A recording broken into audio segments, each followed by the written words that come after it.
8வது சதம் விளாசி ஆட்டத்தை முடித்த சுப்மன் கில். வங்கதேசத்தை வீழ்த்திய இந்தியா 11,000 ரன்களை கடந்து ரோஹித் சர்மா சாதனை. சச்சின் சாதனை முறியடிப்பு. 8வது சதம் விளாசி ஆட்டத்தை முடித்த சுப்மன் கில். வங்கதேசத்தை வீழ்த்திய இந்தியா. வங்கதேச அணிக்கு எதிரான ஆட்டத்தில் இந்திய அணி 6 விக்கெட்டுகள் வித்தியாசத்தில் அபார வெற்றியை பெற்றுள்ளது. சீனியர் வீரர்களான ரோஹித் சர்மா, விராட் கோலி இருவரும் ஆட்டமிழந்து வெளியேறிய போதும் ஒற்றை வீரராக களத்தில் நின்று சதம் விளாசி இந்திய அணியை வெற்றிப் பாதைக்கு அழைத்து சென்றுள்ளார். சாம்பியன்ஸ் டிராபி தொடரில் வங்கதேச அணிக்கு எதிரான ஆட்டத்தில் இந்திய அணி விளையாடியது. இந்த ஆட்டத்தில் டாஸ் வென்ற வங்கதேச கேப்டன் ஷாண்டோ பேட்டிங்கை தேர்வு செய்தார். இதன்பின் களமிறங்கிய வங்கதேசம் அணி 49.4 ஓவர்களில் 228 ரன்களை சேர்த்தது. அதிகபட்சமாக ஹிர்தாய் 100 ரன்களை விளாசினார். இதன்பின் இந்திய அணி தரப்பில் ரோஹித் சர்மா, சுப்மன் கில் கூட்டணி தொடக்கம் கொடுத்தது.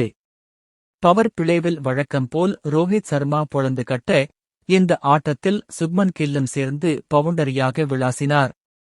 இதனால் இந்திய அணியின் ஸ்கோர் ராக்கெட் வேகத்தில் எகிரியது.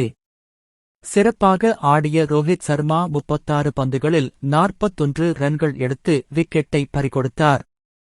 இதன்பின் களமிறங்கிய விராட் கோலி நிதான ஆட்டத்தை வெளிப்படுத்தினர். 10 ஓவர்களுக்கு பின் ஸ்பின்னர்கள் அட்டாக்கில் வந்தனர். இதனால் ஆடுகளமும் பவுலர்களுக்கு உதவி செய்ய தொடங்கியது. பனிப்பொழிவும் வராத காரணத்தால் ரன்களை நிதானமாக சேர்க்க வேண்டிய கட்டாயத்திற்கு இந்திய அணி தள்ளப்பட்டது. சிறப்பாக ஆடிய சுப்மன் கில் 69 பந்துகளில் அரை சதம் கடக்க, மறுமுனையில் ஸ்பின்னர்களிடம் திணறிய விராட் கோலி 22 ரன்களில் ஆட்டமிழந்து வெளியேறினார்.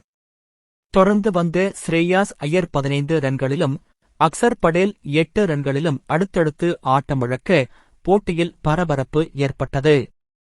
பின்னர் வந்த ராகுல், சுப்மன் கில் கூட்டணி நிதானமாக ரன்களை சேர்த்தது.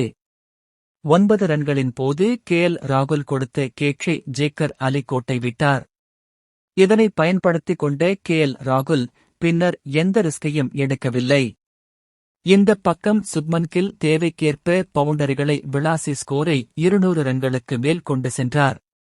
இந்திய அணியின் வெற்றிக்கு வெறும் 18 ரன்களே தேவை என்ற நிலையில் சுப்மன் கில் அபாரமாக சிக்ஸர் விளாசி 90 ரன்களுக்கு மேல் சென்றார். பின்னர் நிதானமாக ஒரு ரன்னை தட்டிவிட்டு ஒருநாள் கிரிக்கெட்டில் தனது 8வது சதத்தை நிறைவு செய்தார். இதனைத் தொடர்ந்து ராகுல் சிக்ஸர் விளாசி பினிஷிங் டச் கொடுத்தார். இறுதியாக இந்திய அணி 46.3 ஓவர்களில் இலக்கை எட்டி 6 விக்கெட்டுகள் வித்தியாசத்தில் அபார வெற்றியை பெற்றது. சிறப்பாக ஆடிய சுப்மன் கில் 101 ரன்களும், ராகுல் 41 ரன்களும் சேர்த்தனர். இந்த வெற்றியின் காரணமாக இந்திய அணி சாம்பியன்ஸ் டிராபி தொடரை வெற்றியுடன் தொடங்கியுள்ளது. 11,000 ரன்களை கடந்து ரோஹித் சர்மா சாதனை. சச்சின் சாதனை முறியடிப்பு. சாம்பியன்ஸ் கோப்பை தொடரில் வங்கதேசத்துக்கு எதிரான ஆட்டத்தில் இந்திய அணி கேப்டன் ரோஹித் சர்மா மிகப்பெரிய மைல்கல் ஒன்றை தொட்டிருக்கிறார். டாஸ் வென்று முதலில் பேட்டிங் செய்து வங்கதேச அணி 35 ரன்களுக்கு 5 விக்கெட்டுகளை இழந்து தடுமாறியது.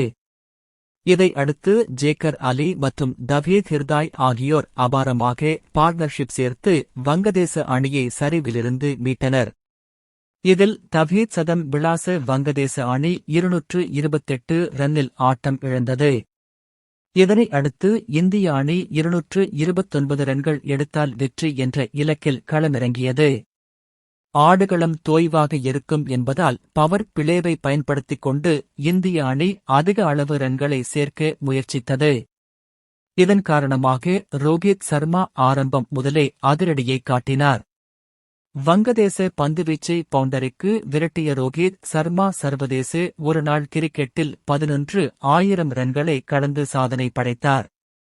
இதன் மூலம் 11,000 ரன்களை கடந்த 4வது இந்திய வீரர் என்ற சாதனைக்கு கிடைத்தது. இதற்கு முன்பு சச்சின் டெண்டுல்கர், விராட் கோலி, கங்குலி ஆகியோர் இந்த மைல்கல்லை எட்டிருக்கிறார்கள்.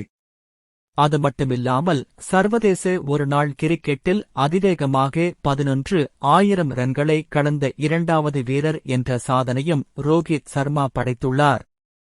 விராட் கோலி 221 இன்னிங்ஸில் இந்த மைல்கல்லை எட்டிய நிலையில் ரோஹித் சர்மா 261 இன்னிங்ஸில் எட்டியிருக்கிறார். சச்சின் டெண்டுல்கர் 276 இன்னிங்ஸிலும், பாண்டிங் 286 இன்னிங்ஸிலும், கங்குலி 288 இன்னிங்ஸிலும் இந்த மைல்கல்லை எட்டியிருந்தார்கள். சர்வதேச ஒருநாள் கிரிக்கெட்டில் 10,000 ரன்களையும் ரோஹித் சர்மாதான் விராட் கோலிக்கு பிறகு அதிவேகமாக எட்டி சாதனை படைத்திருந்தார்.